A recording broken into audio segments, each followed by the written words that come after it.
Hello everybody, my name is Mouhannad Sadek and I'm one of the electrophysiology staff at the University of Ottawa Heart Institute and the Ottawa Hospital. Today I'll be doing this webinar to discuss intracardiac echocardiography in EP procedures. How can it help? I have no disclosures to declare.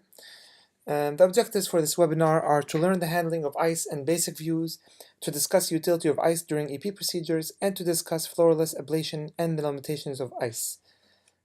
We're going to first talk about ICE equipment and the basic views. How can ICE help, specifically in idiopathic PVC or VT ablation, structural VT ablation, left atrial appendage occlusion devices, lead extraction, and finally we'll talk about a personal interest of mine, which is fluoro-less atrial fibrillation ablation. Please, if you have any questions during this webinar, type them in and I will answer them at the end of the webinar. So we'll get started. First, we'll talk about ICE equipment and basic views. There's really two main ICE catheters that are used right now. The first one is the St. Jude Medical catheter, and the other one is the Siemens AccuNav. I've had the good fortune of learning both during my training, but at the present time, our center tends to mainly use the AccuNav on the right side of the screen. Both systems are great. They both have their advantages and disadvantages. For the St. Jude Medical catheter, or Abbott now, it's the images are crisper, there's more detail, and the depth is better. That's the advantage. One of the disadvantages, it is a very rigid catheter that requires a larger intravenous access. The other thing to know about this catheter is you can do the same movements, so you can anti-flex and posterior flex and do a right tilt and a left tilt, but it doesn't return back to neutral when you release the mechanism. So to make it go back to neutral, you have to do that actively, and that's one thing to keep in mind. The AccuNav, the Siemens catheter, on the other hand, is slightly smaller, so it goes through a smaller venous access sheath. It does go back to neutral if the lock knob is not turned. So when you anti-flex or posterior flex and release it, it goes back to neutral, which is nice. The images don't seem to be as crisp as the St. Jude Medical, but they're good for most of what we do. I will note that if you want to use the Cartosound module, you will have to use the AccuNav catheter, the Siemens catheter. However,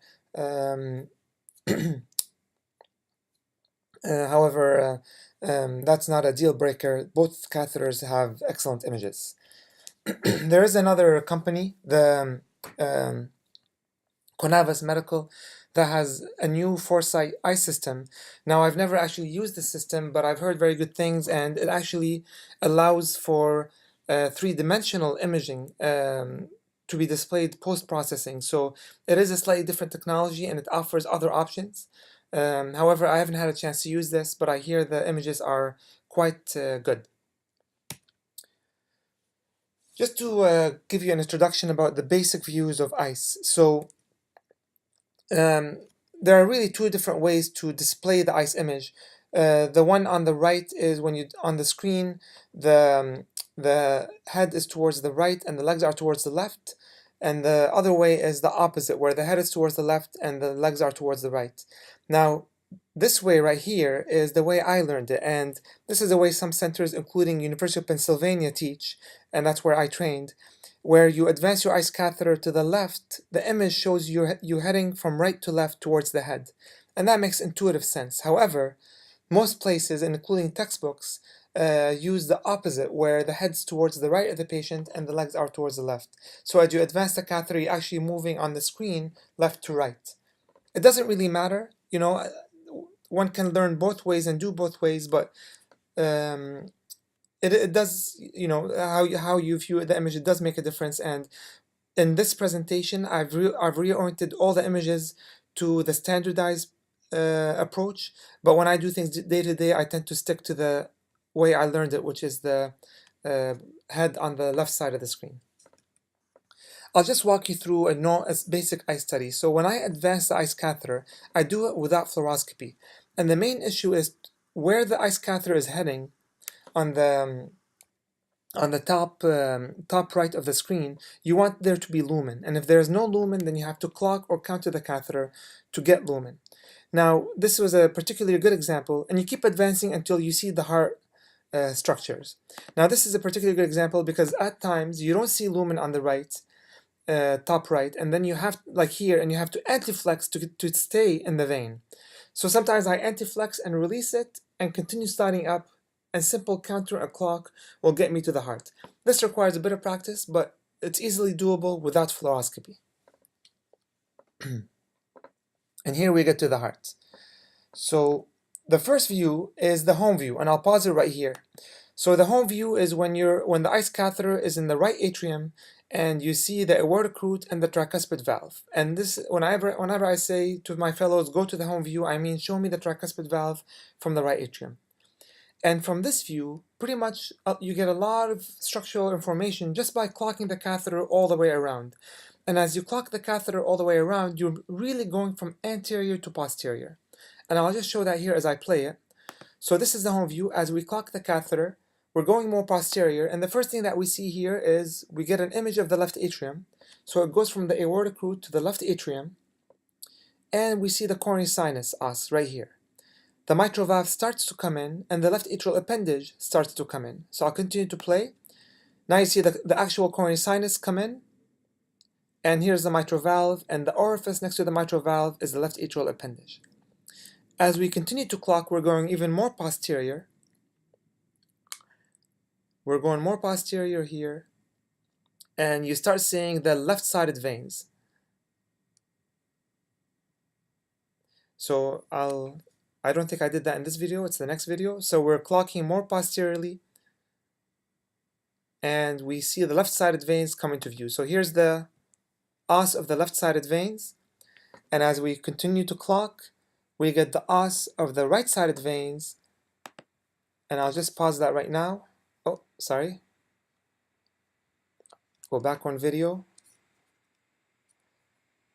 Sorry about that. So here we're looking at the mitral valve and the coronary sinus. We keep clocking. We get the os of the left-sided veins right here. It's a common os. And as we continue to clock, we get the right inferior vein coming here, right there, and then the right superior vein will come over here. Sometimes you have to advance the catheter slightly to see it, and here's the os of the right superior pulmonary vein. So you could see the osses of the veins okay from the right atrium. Now the osses of the right-sided veins are quite close to the probe, so they're good, but for the left-sided veins, to see the os better, you need to get into the right ventricle, and I'll show that in a second. So again, as you keep clocking, you go back to your home view all the way around 360. Now, to get a better picture of the ventricles and the left atrium, you really have to get into you have to get the ICE catheter into the right ventricle, and I'll show that. So this is one of the times I actually have to deflect the catheter. Let me rewind a little bit. So we're in the home view, we're in the right atrium. So what we have to do is we have to antiflex the catheter to bring the tricuspid valve to the right side of the screen. And then when it's there, we just advance the catheter through it, and then we release the antiflexion, and the catheter now sits in the right ventricle, and we could look at our views. So here we go. We're antiflexing the catheter, and the tricuspid valve is now on the right side of the screen. We advance through it, and now we're in the right ventricle. Now sometimes when you antiflex the catheter, you lose the tricuspid valve, and you have to do a bit of clock or counter to keep it back, to get it back in view. And then when you get it back in view, you advance through it. Now we're through the tricuspid valve, and this is the right ventricular structure. This is the papillary muscle, and the monitor band will sit somewhere over here. Now we simply clock the catheter to scan through the right ventricle and the adjacent structures. So now, I'll play it again. We clock the catheter, we get the septum, and as you keep clocking, you get to the left ventricle. Here's the left ventricle. Now, when you're looking at the left ventricle, the wall closest to us is the left ventricular septum. The wall away from us is the lateral wall. And the apex will sit here, and the base will sit here. And as you clock, you scan through the ventricle, anterior and inferior. So we continue to clock the ICE catheter, and as you continue to clock, you get to a view of the aortic root and the left atrium. And sometimes you have to pull the catheter back a little bit, which is what I'm doing here. And here we go. I love this view. It's one of my favorite views. Here you see the aortic root, the left atrium, and here you see the left atrial appendage, the ridge, and the left side of pulmonary veins away from you. And you know this is the left-sided pulmonary veins because they're farthest from the probe and they're very posterior. And I use this view a lot for ablating from the one while I'm ablating in the left atrium. And then sometimes a bit of clock encounter will show you the cusps of the aortic valve, and that's actually a very nice view for ablation of left ventricular outflow tract PVCs. So here's the cusp. Oh, sorry, we went to the back. I'll just go back to the end and just pause it. Okay. Here's the cusps, here's the left atrium, here's the left atrial appendage, and here's the left side of pulmonary veins. So I'll move on to the next video. So, sorry, to the next slide. So just to run you through the views, from the home view where we see the tricuspid valve and the aortic root, if we continue to clock, we're going more posterior. We continue to clock, we see the coronary sinus os, and as we continue to clock, we see the left ventricle with the mitral valve and the left atrial appendage. As we continue to clock, we're more posterior, you'll see the fossa. You continue to clock, you'll see the left-sided veins, and as you continue to clock, you'll see the right-sided veins, with the inferior pulmonary vein being towards the legs, and the superior pulmonary vein is going to be here somewhere towards the head. To see the other structures, you'll need to antiflex the probe through the tricuspid annulus, and then you'll get into the right ventricle. As you continue to clock the catheter, you'll see the left ventricle, and this is the best view to see a pericardial effusion. And as you continue to clock, we don't have that here, but you'll see the left atrium and the aortic root. So that's a basic ICE view, and that's how you see most of the structures you need for a basic ICE study and most of the procedures that we do. So how can ICE help? How can it help during our procedures? So I'll speak about different situations in some detail. We'll talk first about idiopathic PVCs and VT ablation. Now, one thing I do like to use is I like to use the Cartosound module. This is not a necessity, it's more of a luxury. And I'm not suggesting that you have to use this, but I do find that it helps to delineate structures before putting the catheters inside the heart. It also helps to show you what structures are adjacent to other structures, and I'll show you an example of that in a sec. But just as you can visualize, now here with these images, I've gone back to my standard views that I use. So my views are the legs are to the right and the head's towards the left. So this is 180 degrees to what I just showed you.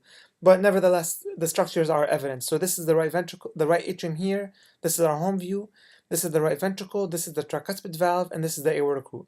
And what I do is I actually contour the right ventricle and the valves to get a nice image of the heart before I put in my catheter. And this really takes about 10 to 15 minutes. I find it does help for the procedure, but again, it's not a necessity, it's more of a luxury. And I usually tag the His, so I place my catheter at the His and I tag it so I know where it is. And the His usually always is at the junction of the tricuspid valve and the aortic valve. It's quite easy to reproduce and find anatomically without fluoroscopy. I also contour the aortic cusps, and usually the cusp away from us is the left coronary cusp. The cusp adjacent to the right ventricle or the pulmonary valve is the right coronary cusp, and the third cusp is the non-coronary cusp. And I contour each one of them separately, and I do so in different planes because the cusps are three-dimensional structures, and if you contour them in different planes, scanning them up and down, you really get the true anatomy of the cusp. And as you put your ablation catheter in, you want to be deep in the cusp. So this is contouring the tip of the left cusp, here's the tip of the right cusp, and here's the tip of the non-coronary cusp. The other nice, unique thing you could do with ICE is actually contour the left main, which is right here. The left main coronary artery comes off the left cusp. You can even add color and Doppler it and see flow through it. But if you actually contour the left main, it's been published by a group in UCSF that you don't actually need to do an angiogram before ablating in this area. You just make sure you're spatially separated from the ablation catheter if you're going to ablate in the left coronary cusp. Now, I almost never do that for the right coronary cusp because it's usually more superior and higher up and it's not an issue. But you can also visualize and contour the right coronary cusp, sorry, the origin of the right coronary artery if that's desired. If you advance the probe slightly from the aortic root, you'll see the pulmonary valve, and this adjacent to the aortic root is the septal RVOT, and away from the coronary root is the free wall RVOT. And as you clock and counter, you scan anterior and posterior, and you can contour the RVOT really nicely by doing so. So here I am contouring the RVOT, and now I either clock or counter and try to get the edges of the RVOT. Again, drawing the valve, the septal RVOT, and the free wall RVOT. And now I'm going to the opposite side and doing it from both sides. And if you do that, and it takes some practice, but it ends up being taken about 10 to 15 minutes, you end up with something that looks like this. So here we're looking at the heart from the top to bottom, so we're looking at it at the base of the heart. This is the right ventricle here, this is the left ventricle, this is the tricuspid valve, this is the right ventricular outflow tract, here's the cusps, left coronary cusp, right coronary cusp, and non-coronary cusp. This is the mitral valve, and this is the coronary sinus and the AIV, which we got by advancing a catheter into the coronary sinus.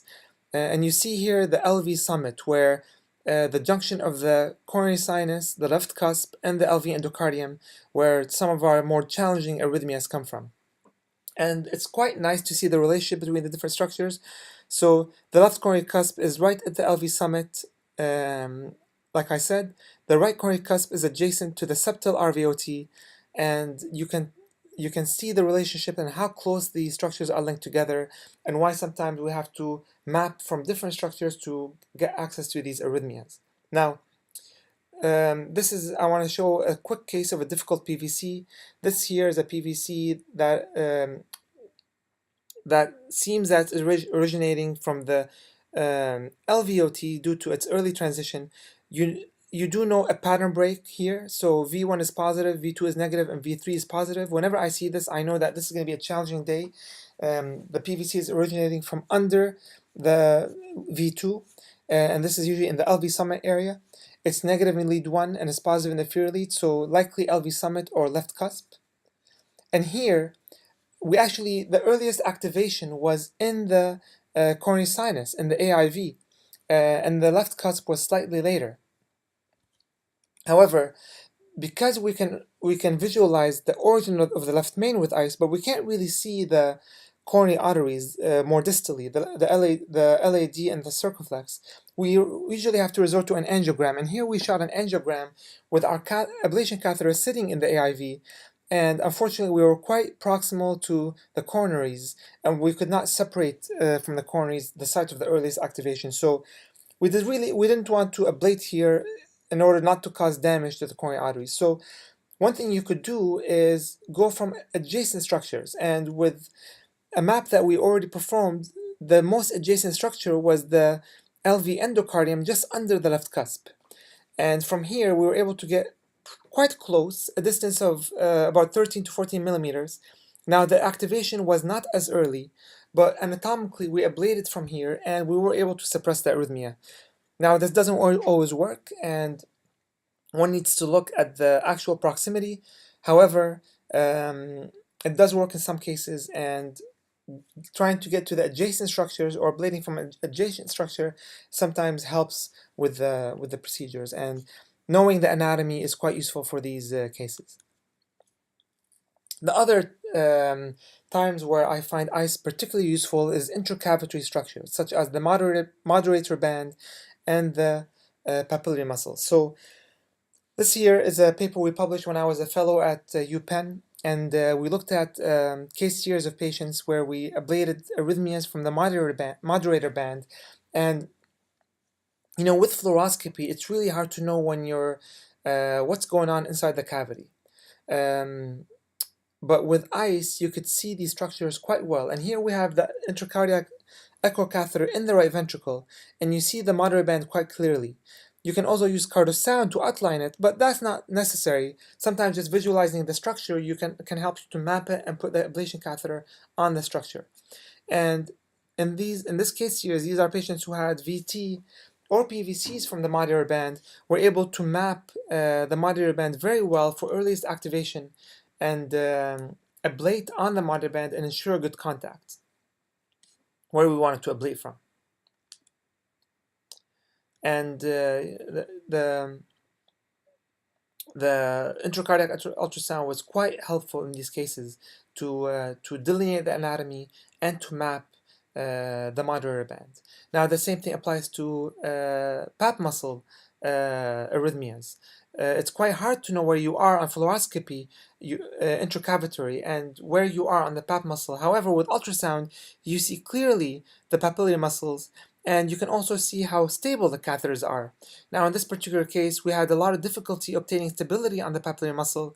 However, we resorted to using cryoablation, and with cryoablation, we're able to get the catheter to stick to the papillary muscle at the site of earliest activation, and application of cryo energy, we were able to get good stability and elimination of the arrhythmia. So ice is useful for intracavitary structures and fluoroscopy in and of itself. Although it's not impossible to ablate these arrhythmias, it's hard to know where the ablation catheter is actually sitting. For structural VT cases, I find it very nice to delineate the anatomy before we put an ablation catheter into the heart. And I find this very useful for fellows, especially when they're learning how to move the catheter inside the left ventricle and the right ventricle. If you actually delineate the anatomy with ice before putting catheters, it really helps them maneuver the catheter around safely, knowing where the walls of the ventricles are. The other thing I do is I actually look at areas of akinesis, and I outline the scar, knowing that that's the area we're likely going to ablate. And this is quite useful for patients with ischemic cardiomyopathy. And you end up with something that looks like this. This is the left ventricle in a patient with an inferior wall scar. We delineated the area of the scar, and now we can put in our catheters knowing where the apex is, knowing where the anterior wall is, and we can do a voltage map before it's starting to either induce or ablate. I find it also particularly useful for patients with VTs coming from close to the annulus. So this is a patient with ARVC. The scar is mainly around the tricuspid valve annulus, and it's quite difficult to get to these areas with ultrasound or with fluoroscopy. But with ultrasound, I try to make sure that I map behind the tricuspid annulus and behind the tricuspid valve, and that really involves looping the catheter behind the annulus. And I could see exactly how far I am, try to approximate the tricuspid valve as much as possible, and ablate where I need to ablate. So I find this helpful to maneuver the catheter and wrap it around the valves. It's not, again, an absolute necessity. People have been ablating ARVC before ultrasound, but I do find it's quite useful for gaining good contact in that area and making sure that you wrap around all the way to the annulus. Obviously, one of the nicest things with the ice is that you could detect complications pretty early or rule out complications. So in the case of hypotension, within seconds you could figure out if you have an effusion. And usually I have my catheter inside the right ventricle looking at the left ventricle, and I'm looking posteriorly behind the posterior wall. And if there's hypotension in the absence of an effusion, you can also look for other causes right away without having to lose sterility or waste time getting a TTE probe. It's quite quick to rule out a complication or rule in a complication. One of the things we've been doing recently is placing left atrial appendage occlusion devices with intracardiac echocardiography.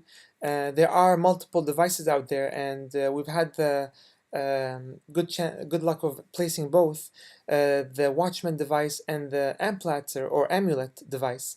Now, with the Watchman device, one has to get deep into the appendage and unsheath the device. with the standard views I've shown you, it's hard to see the tip of the appendage. And really, to get to see the tip of the left atrial appendage, one has to get all the way into the pulmonary artery and look at the appendage from there.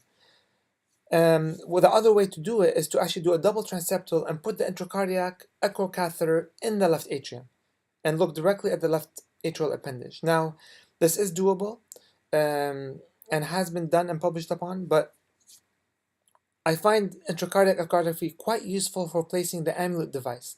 The amulet device doesn't need you to unsheath within the left atrial appendage. In fact, one can deploy the outer portion and advance it into the appendage and then unsheath the rest. So really what you need to see is the os of the appendage, which is quite doable from the RV view. And we've placed a few of those and they've done very well, especially in patients that cannot have a TEE for whatever reason, esophageal problems, or cannot be intubated for whatever reason. So also, if you want to do the procedure under conscious sedation without a TEE, it could be done using ICE, especially with the amulet device. Watchman can still be done, but one has to make sure that you see the tip of the appendage or put in the ICE catheter in the left atrium, which would require a double transeptal. The other application for ICE is lead extraction. We recently published a paper with the group from UPenn where we show useful findings of ICE with lead extraction. Now, we took a case series of patients going for lead extractions and we did intraprocedural echocardiography, and we had some observations that were quite interesting. First of all, most of these patients had thrombi visible on their leads, and when you look at infected patients versus non-infected patients, or patients with bacteremia and those without bacteremia, all of them had most of them had thrombi in their leads in both groups, and there was no significant difference in the size between thrombi and known vegetations. So whether the actual size doesn't seem to matter. Some of the thrombi were small, some of them were large, some of the vegetations were small, some of them were large. But when you actually look in detail, you'll find thrombi on most of these leads, and in our case, 72%. Now, even in patients that were on anticoagulation, they also had thrombi in their leads. So this is a very common finding. I think it was underestimated when we only look at TTE data. If you actually look with ICE, you'll find a lot of those even sitting in the SVC. The other finding was we were able to identify binding sites at the tip of the lead. So if there was increased echo density, those areas seem to be bound to the myocardium. And what we showed in this paper that the presence of binding sites seemed to correlate with the difficulty of extraction. And also those binding sites we saw on ICE seem to correlate to hinge points on fluoroscopy, which is classically how one would see binding sites. The other useful aspect is while you're doing the extraction, if there's a drop in blood pressure, usually because of tugging the lead on the RV, that's easily identifiable with ICE. Also, pericardial effusion could easily be identified with ICE right away, or ruled out. So if there's hypotension during the procedure, one can figure out quickly what's going on. And here's an example of us tugging on the right ventricle, causing transient hypotension, but when the lead breaks free, the pressure normalizes. And we showed that if we can identify binding sites, this seemed to correlate with more difficult extraction. So this could be used for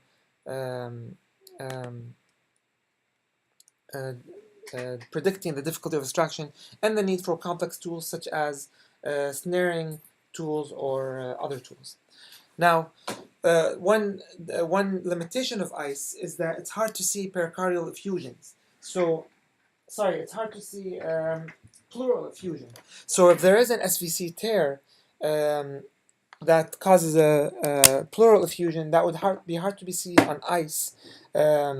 But at least you could rule out a pericardial effusion quickly and rule out other causes of hypotension. And then if there's persistent hypotension, one can treat it as an SVC tear and proceed from there. But that is one disadvantage of ICE, but a pleural effusion might be more easily seen with the TEE. I'll move on to my last topic, which is Fluoro-less atrial fibrillation ablation. I started doing those about a year and a half ago, and I've had good success.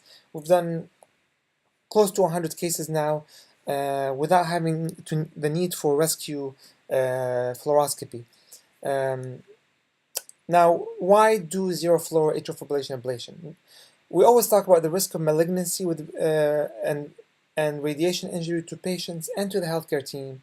I don't think this is as much of an issue anymore. Most of the systems we use right now have very low fluoroscopic doses, and most people, when they use fluoroscopy, they do so for very short periods.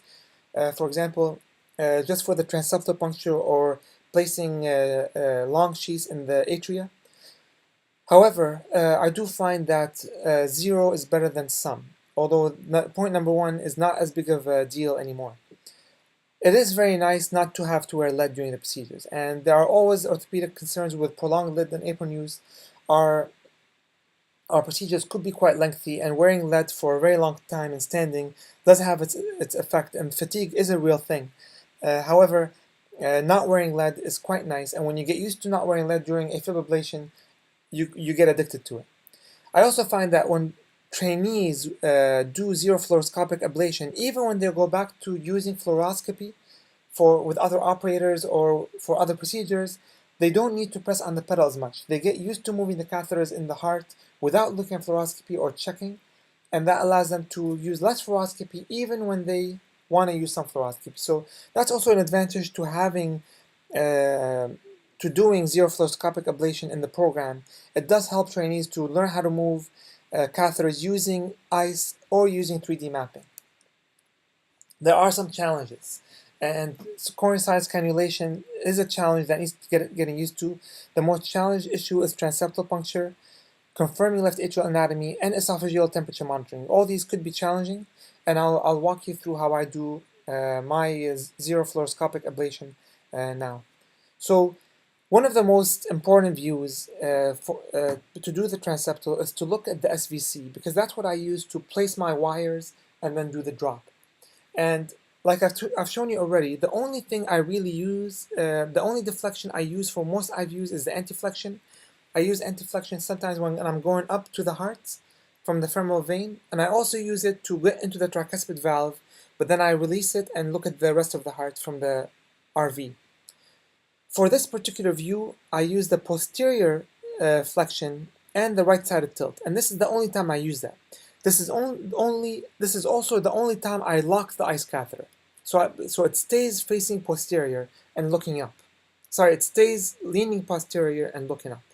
And I'll show you what I do now. So the first thing I do is I get the home view, the view of the fossa, which is slightly posterior to the home view. I lock the ICE catheter, and then I do a posterior tilt, so I start looking up, and here I see some of the SVC, and then I do a bit of a right-sided rotate to see the rest of the SVC. So I'll play that again. So first thing I do is I lock the ICE catheter in the fossa view. I do a posterior tilt to look up, and then a right-sided tilt to see the SVC, and here it is. Now, if you want to confirm that this is the SVC, you could ask your anesthesiologist to inject some saline in the arm, and you'll see bubbles coming down the SVC. And that confirms to you that this is the SVC. Of course, I only need to do this the first few times, and then the anatomy becomes clear, and you don't need to do that anymore.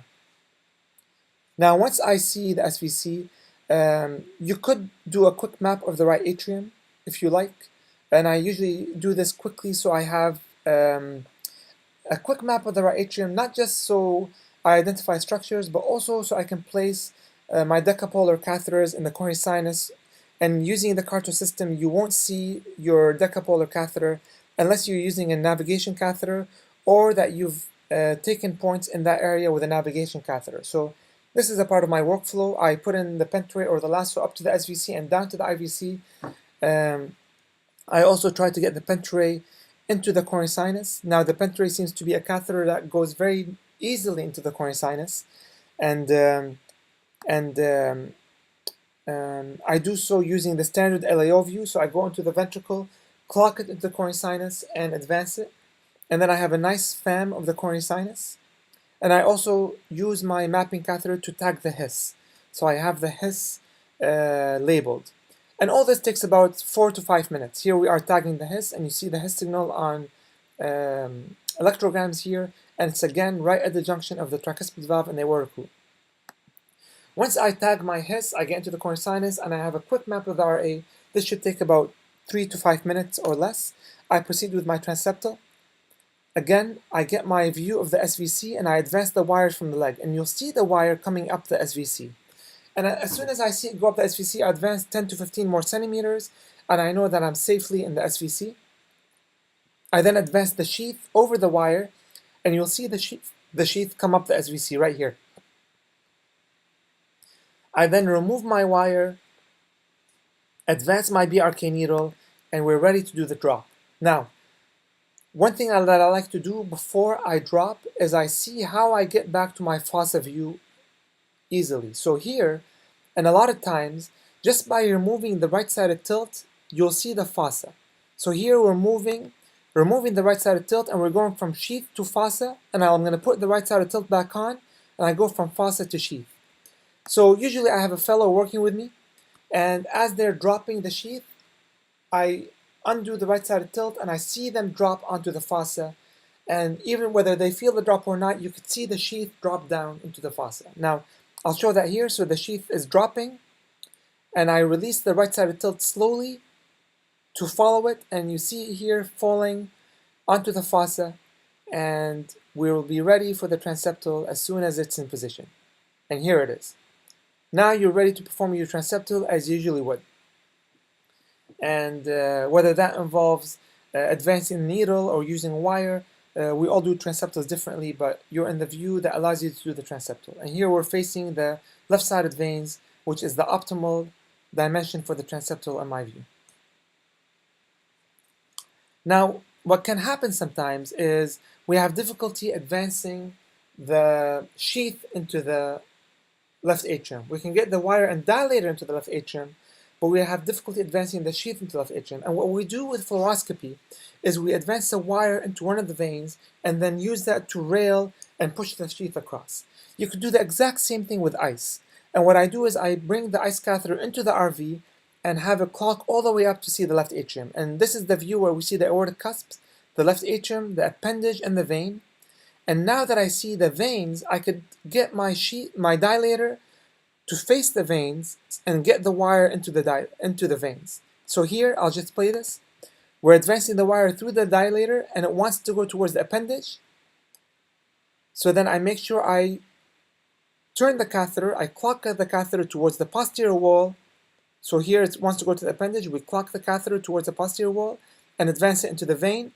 And in this, now we can safely rail it and advance the sheath to go through. So now that we know the wires in the vein, we can advance safely our sheath across the septum and apply more pressure safely. And now the sheath is across, and you could remove the dilator and wire, and you're across. Once I'm across with my sheath, I like to fan the ablation catheter up. So we advance the ablation catheter through the sheath, and you could actually tag exactly where the transeptal is. So you advance it through the sheath and out and back, and you could tag exactly the point of the fossa so that if you fall out by accident, you could simply go back in without having to do another transeptal. The other thing I do is, seeing the catheter in the left atrium, we can zero the catheter, knowing that it's not in contact with any of the walls, get an accurate zero of the catheter before we start the ablation process.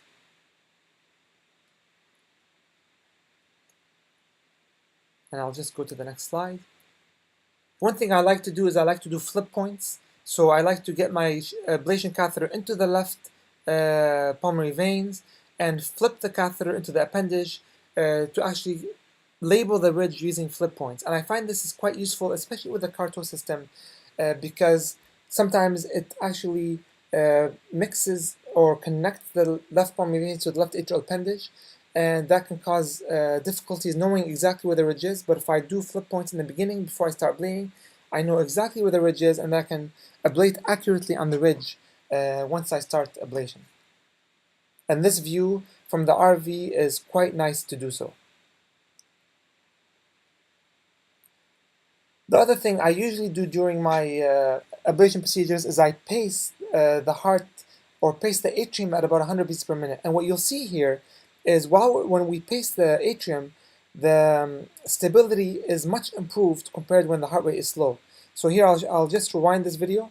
I'll just rewind this video for you, and you'll see that the catheter is moving a little bit here with every heartbeat, but when we start pacing at 100 beats per minute, it stabilizes. And I find this quite useful for areas that are difficult to ablate. And here, see how we lose some capture? When we lose capture, the catheter starts moving again. So I find this quite a nice technique to stabilize the catheter. Now, one thing that always comes up with zero fluoroscopic ablation is how do you monitor esophageal temperature? How do you know your probe is adjacent to where you want to ablate? And whether you want to monitor esophageal temperature or not is a very controversial issue. And I won't get into that right now, but not everybody monitors esophageal temperatures, and a lot of people don't believe in it, and they simply use other techniques to minimize esophageal injury. However, some people do want to monitor esophageal temperature, and one way to do so is to actually suture a quadrupolar catheter to the esophageal temperature probe, and now you could visualize your quadrupolar catheter in the esophagus, and you know that the temperature probe tip is at the tip of the esophageal temperature of the quad, and depending on where you're ablating, you can pull up and pull down the temperature probe and visualize it behind the heart. Now, one of the questions I see here that's being asked is, how do you make sure, are you worried about having electrodes in the esophagus, and could that increase the conduction of energy to the esophagus? Yes, actually, I am worried, to be honest with you. This is one technique to visualize, but I'm not sure that but I would not suggest that people use it because that is a theoretical possibility. My feeling is that you could use it to visualize where the probe is, and then you could remove the quadrupolar catheter, and just knowing where the esophagus sits, you could decide to deliver less energy in that area or ablate away from that area. However, myself, I've gotten away from using esophageal temperature monitoring, and I do other things such as skip lesions to the posterior wall, skip from top to bottom to try to minimize thermal injury.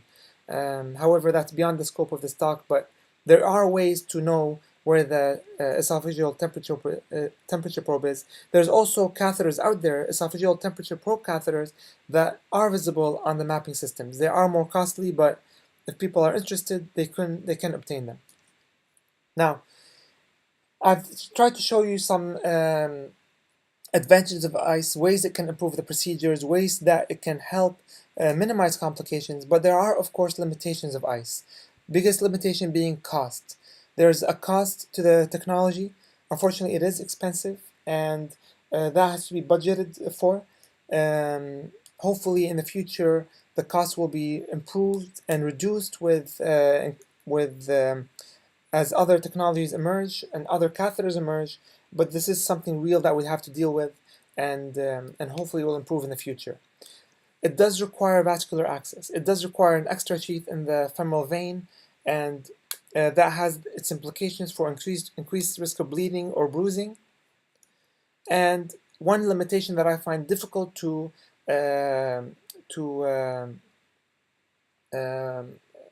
get around is devices, especially CRT. Now, with RV leads and RA leads, you could visualize those leads and try to stay away from them by keeping your sheaths facing away.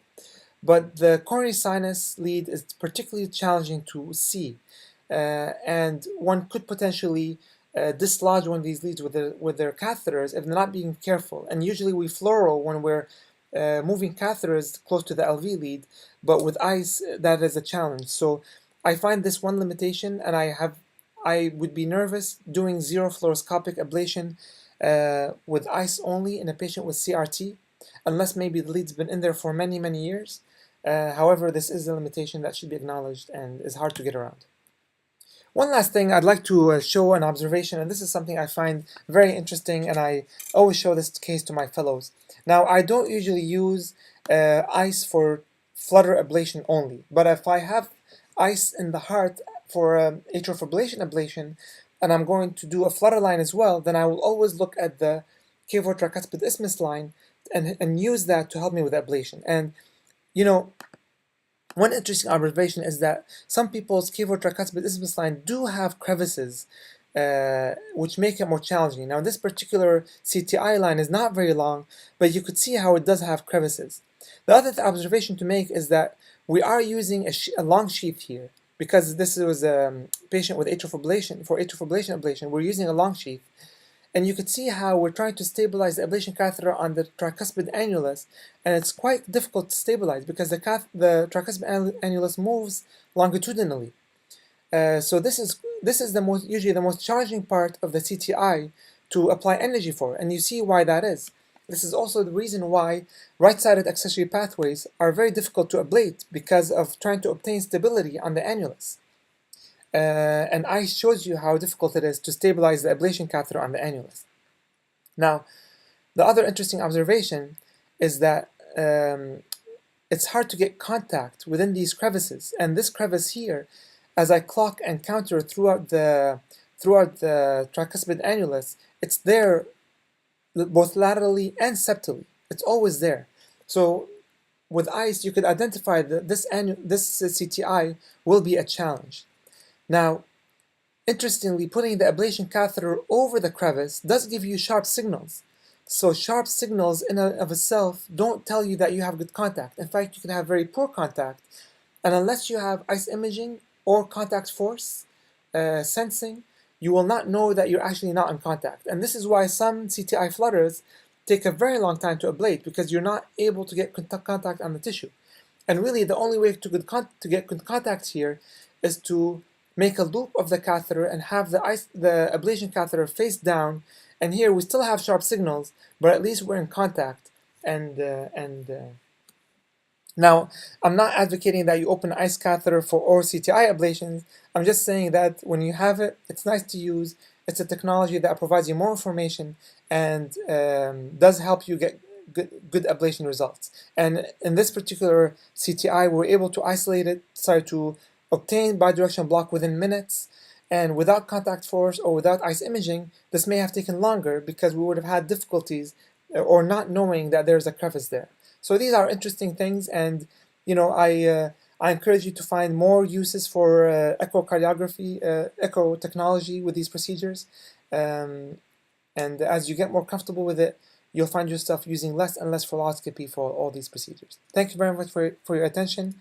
And hopefully this was useful to the audience.